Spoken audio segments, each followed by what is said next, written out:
What's going on, everybody? Welcome back. Like, share, comment, subscribe. You already know what this channel focuses on, and if not, I'll give you a quick rundown. This channel focuses on missing children cases. If you want to help out, like, share, comment, subscribe. Condolences to all the families, friends that we cover. My ultimate goal is to help these families out and get some type of closure for them. Like I said, if you want to help me out, like, share, comment, subscribe. Tell a friend to tell a friend. This is educational purposes only. Let's dive into this case. We're going to be speaking on the missing case of Sabrina Aisenberg. Nearly 28 years ago, a 5-month-old baby disappeared from her own crib. And to this day, no one knows what happened to her. Let's go back to November 1997. Steve and Marlene Aisenberg were living in Valrico, Florida, with their 3 children. Their youngest child, Sabrina Aisenberg, was just 5 months old when she suddenly vanished from her home. One night, Sabrina was placed into her crib as usual, and by the next morning, she was gone. 911. Hello. I need the police. My baby's been kidnapped. Alright, ma'am, need to calm down. Okay. Alright, take a deep breath. What do you mean your baby's been kidnapped? I just got up quick. I shut up. My garage door was wide open. My house and my door was wide open, and my baby's gone out of the crib. How old is your baby? My baby is 5 months old. Oh, God, help me. The disappearance immediately turned the Aisenberg home into a crime scene. Investigators searched the answers, followed leads, and worked the case for years, but Sabrina was never found. Nearly 28 years later, the search continues. The National Center for Missing and Exploited Children released a new age progression image showing what Sabrina might look like today as an adult. Investigators hope the updated image will bring new tips and help uncover the truth behind one of Florida's most well-known missing child cases. But after nearly 3 decades, one question still remains. What happened to Sabrina Aisenberg? The disappearance of baby Sabrina shocked the entire Valrico, Florida community. People could not understand how a 5-month-old baby could simply vanish from her own home without a trace. Journalist Marty Rosen, who covered the case for St. Petersburg Times, said the news sent fear through the neighborhood. Valrico was known as a quiet and safe place where families felt secure. Then suddenly a baby disappeared and everything changed. Parents began locking their doors more carefully and wondering if unknown kidnapper was living among them. As investigators searched for answers, they discovered something unusual. The Aisenberg family had left their garage door open overnight. The reports suggested that an interior door may have also been unlocked. At first, this seemed like a possible way for an intruder to enter the home, but there was one major problem. There were no signs of a break-in. Nothing appeared to be forced open. There was no clear evidence that anyone had entered the house that night. Then, the investigation took a surprising turn. Instead of focusing only on a possible kidnapper, investigators began looking much closer to the home. Sabrina's parents, Steve and Marlene Aisenberg, suddenly found themselves under suspicion. The very people begging for help to find their daughter now found themselves being investigated as possible suspects. For Marlene, the accusation was shocking. She later said that she could not believe what she was hearing. According to her, she had no idea where Sabrina was and who had taken her. She believed the police were there to help find her missing baby, not to suspect her or her family. As the pressure grew and investigators looked deeper into the case, one mystery became even more confusing. Had an unknown person entered the home that night, or were detectives looking in the wrong direction from the very beginning? As the investigation moved forward, detectives removed several items from the Aisenberg home, including Sabrina's crib, bedding, and other pieces of evidence. Everything was sent to the FBI laboratory for testing. Investigators hoped that these items would reveal a clue about what happened to the 5-month-old Sabrina Aisenberg after she disappeared from her crib in Florida. While the search continued, Steve and Marlene recorded a public message begging whoever has Sabrina to bring them home safely. We came here to pray for Sabrina. Tomorrow, we want to talk to the person who has Sabrina. Thank you for coming here to be with us. But instead of gaining sympathy, the family soon found themselves facing growing public suspicion. According to the journalist Marty Rosen, who covered the case, many people focused on a short television clip filmed the day after Sabrina vanished. In the footage, Steve appeared to smile, and Marlene briefly showed a small smile as they left their home. For some viewers, that moment felt strange. People began asking difficult questions. Why would parents smile when their baby was missing? Did it mean something, or was it simply a brief moment taken out of context during an extreme stressful situation? I know for myself, I ain't smiling at shit. I'm trying to get my, you know what I'm saying? Anyway, those few seconds quickly fueled rumors throughout the community. Some people became convinced that the parents were hiding something.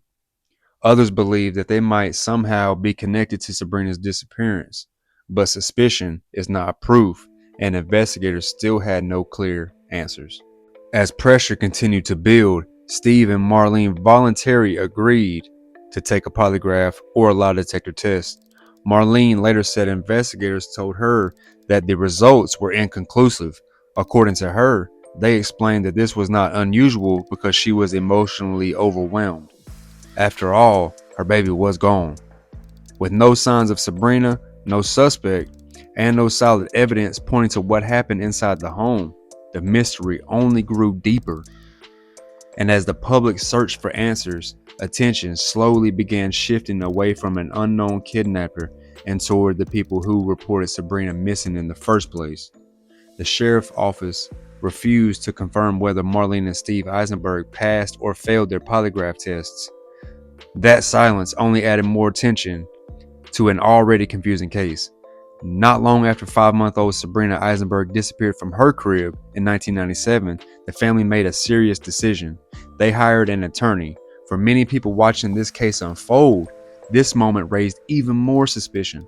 Why would the parents of a missing baby need legal protection so early in an investigation? But Marlene Aisenberg explained it differently. She said the pressure from the investigators left them with no other option. According to her, police directly told them they believed the parents knew where Sabrina was and who had taken her. In her words, that kind of accusation made it necessary to get legal support. As months passed, there was still no sign of little Sabrina. No confirmed sightings, no clear evidence, just questions that kept growing louder and louder with time. Journalist Marty Rosen later reported that the police repeatedly told the public that they were building a strong case.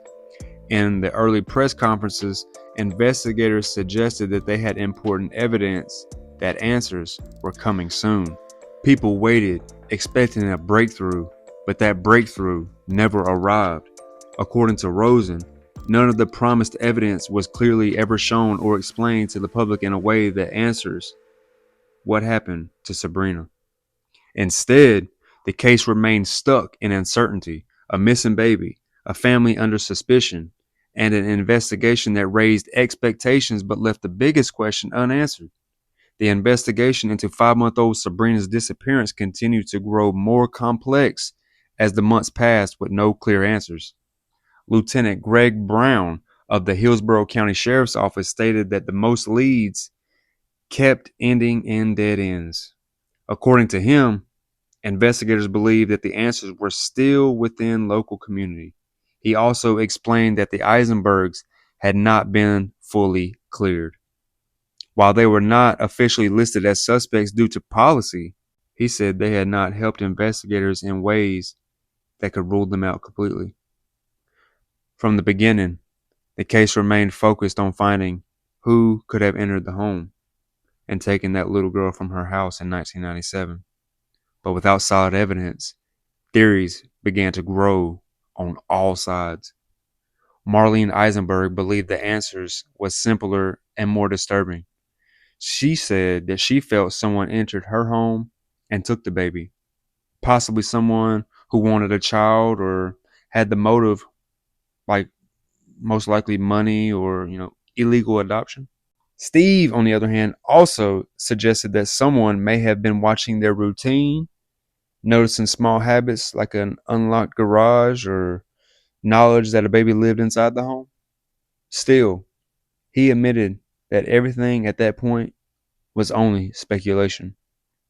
In November of 1999, the situation took a major turn when Steve and Marlene were arrested. They were charged with conspiracy, lying to investigators, and giving false statements about Sabrina's disappearance. Authorities said that they had recorded conversations between the couple from December of 1997. Some of the alleged statements include disturbing phrases about Sabrina being dead. However, the defense later argued that the recordings were unclear and misinterpreted.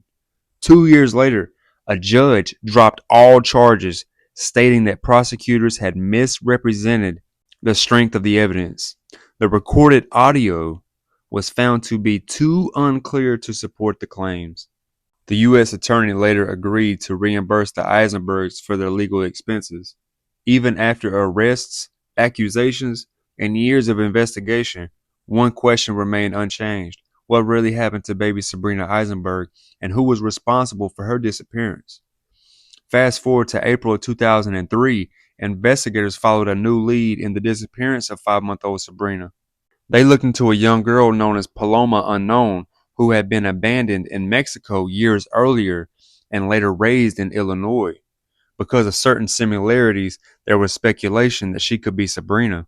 However, DNA testing later confirmed that she was not. Paloma's identity remains unknown, and Sabrina's case is still open. Years later, in 2017, another possible lead would emerge. A woman contacted the Aisenberg family through Facebook, believing she might be Sabrina.